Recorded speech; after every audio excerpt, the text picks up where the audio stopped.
Welcome to DWBI Adda channel. Please subscribe for latest training videos. Hello everyone. Welcome back to another video tutorial on Seaborn. We are still continuing the series Visualizing Linear Relationships. Till now we have only explained the relationship between a pair of variables.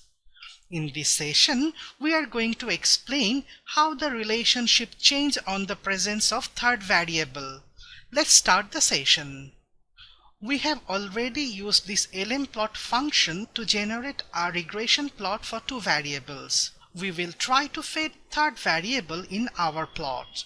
This lmplot combines regplot with facet grid to provide an easy interface to show a linear regression on faceted plots that allows us to explore interactions with up to 3 additional categorical variables. We have already worked with the parameters of lmplot function. In this section, we are going to mention only the parameters who works for third variable. The x and y are the input data variables. We can add third variable in hue parameter, and it will produce group elements with different colors. These col and row parameters contain categorical variables that will determine the faceting of the grid. We can add different colors to use for hue variables in palette parameter. And finally, these markers will replace the points of a scatter plot using specific markers. Now we are going to Jupyter and continue there. First, we are going to import Seaborn and Matplotlib libraries. We also set SNS color codes to true. In this specific section, we are going to work with tips dataset. We can easily load tips dataset to a local variable using this load dataset function. Our tip dataset contains total 6 variables, and of them total bill, tip and size are continuous variable and others are categorical variables. This implot will help us to generate our regression plot. We have already used this few sessions back. We set total bill to the x and tip to the y-axis. It will generate a scatter plot along with a regression line. This is the regression plot between total bill and tip variables. Now we are going to add third variable in hue parameter. This hue variable smoker has only 2 levels, yes and no. First, it will generate a scatter plot for total bill and tip. Seaborn will separate the labels of hue variables using different colors. Then a separate regression line will be generated for each levels. Let's execute this.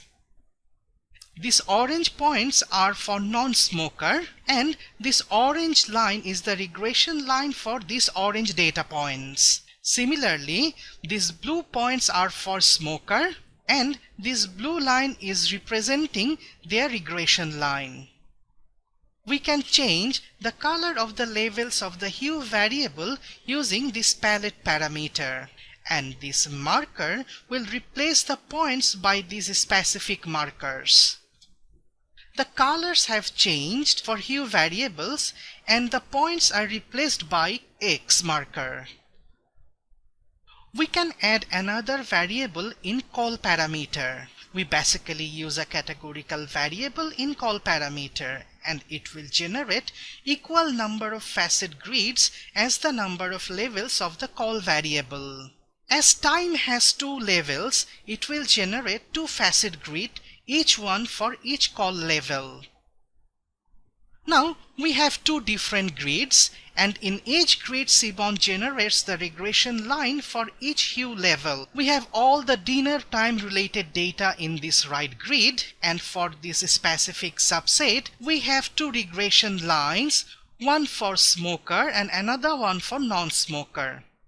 Finally, we are going to add sex variable in row parameter. In col variable, we have 2 levels, and in row variable, we have also 2 levels. So it will generate total 4 grids. It has generated 4 grids. This column is for dinner time, and this one is for lunchtime. Similarly, this first row is for male and the second row is for female. And in each grid we have two separate regression lines for two levels of smoker variable. We are done with Jupyter, now returning to the presentation. In this session, we have discussed how to add third variable in our regression line and how this influence our other variables. So that's all for today. See you in the next tutorial.